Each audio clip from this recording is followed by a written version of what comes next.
vind jou roeping. Johannes 17 vers 4 sê, ek het u op die aarde verheerlik deur die werk te voltooi wat u aan my gegee het om te doen.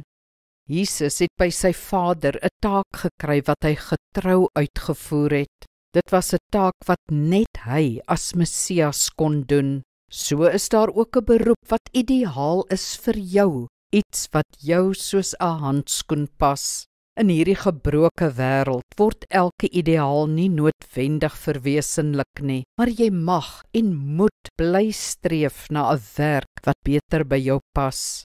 Waartoe is jy geroep? Oor die algemeen kan ons sê dat God jou roep op jou gawes. Dis immer soos hy jou gemaak het om sekere dinge te kan doen. Vra jouself dus wat jou kragte is, wat jy kan en wil doen. Ontwikkel al jou aanlegte, sommige as 'n werk en ander as belangstellings. Bly daarmee werk en woeker en vra die Here dan om vir jou die regte deure oop te maak. Kom ons bid saam. Hemelse Vader, ek voel daar is iets wat nog beter by my pas. Ek het soveel meer wat ek kan gee. Help my om te bly groei met wat ek kan en wil doen. Laat ek meer leer daaroor, die regte mense ontmoet, goeie ervaring opdoen.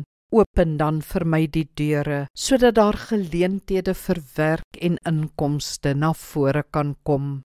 Amen. Die Here seën jou.